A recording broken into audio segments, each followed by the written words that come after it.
Lula faz um discurso emocionante e cala a boca de Carlos Alberto de Nóbrega. Eu tenho uma pergunta. Pro Lula? Okay. O que o senhor me explica que um presidente da República, no dia que recebe o diploma de presidente, chora e diz que é o primeiro diploma que ele recebeu na vida? Um homem que não tem um curso ginasial, universitário, contábil, qualquer coisa, ser presidente da República. Mas o voto é livre, a pessoa pode votar. Por isso que o país está desse jeito.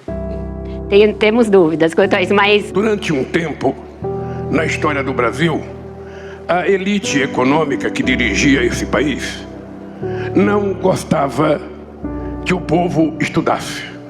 Só estudava aqui no Brasil quem tinha dinheiro para mandar para Portugal, quem tinha dinheiro para mandar para a França, para mandar para os Estados Unidos, para a Inglaterra. Como esse país era um país que foi de forma hegemônica, sabe, criado por índios negros no primeiro momento, não era preciso que essas pessoas estudassem. Então eu conto sempre uma história muito engraçada. O Peru, que é um país mais pobre do que o Brasil, em 1554 já tinha a Universidade de São Marco. Não importa que tipo que era a universidade, mas o Peru tinha a Universidade de São Marco. O Brasil só foi ter a sua primeira universidade em 1920. 420 anos depois da descoberta, a gente foi ter a primeira universidade, que na época era chamada Universidade Brasil. Mas ela não foi criada porque havia preocupação de ter estudantes nas universidades. Ela foi criada porque na época o rei da Bélgica vinha fazer uma visita para o Brasil, e o rei, para visitar um país, era obrigado a receber um título de doutor honoris causa. Então criou-se a universidade para dar um título de doutor honoris causa ao rei da Bélgica.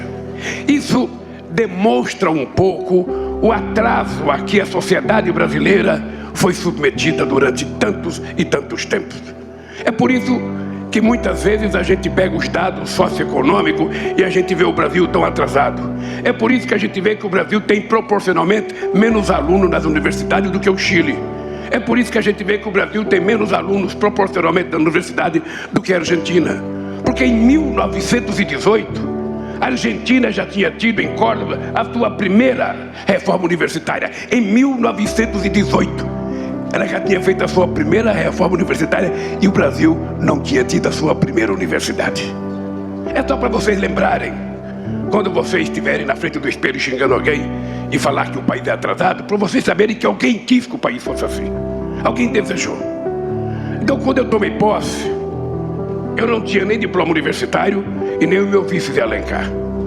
Mas eu tinha adquirido consciência nas minhas lutas sindicais e no aprendizado que eu tive de que não existe na história da humanidade, e muito menos existia, alguma nação que tivesse se desenvolvido sem antes investir na educação.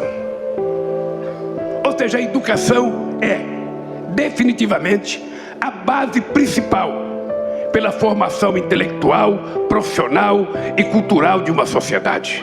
E quanto melhor for a educação, mais a sociedade será forte, firme, e a sociedade será uma sociedade mais avançada, mais solidária, mais fraterna e mais humanista, que é o que nós estamos precisando nesse momento nesse país.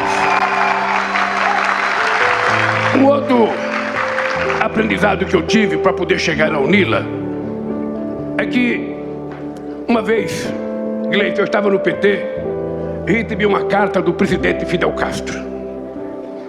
E na carta, o presidente Fidel Castro me comunicava que ele estava oferecendo 10 vagas para alunos filiados ao PT, crianças pobres, estudarem medicina.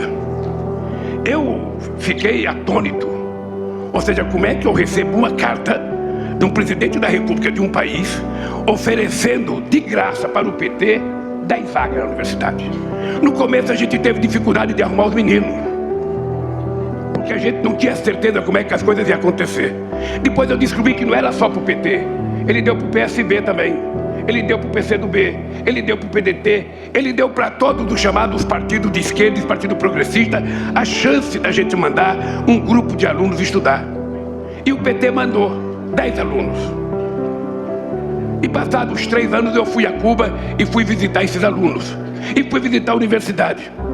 E eu fiquei pensando, se um país do tamanho de Pernambuco, porque Cuba tem 110 mil quilômetros quadrados, é igual Pernambuco. Cuba tem 10 milhões de habitantes, mas Cuba sofre um bloqueio econômico, sabe, desde 1961.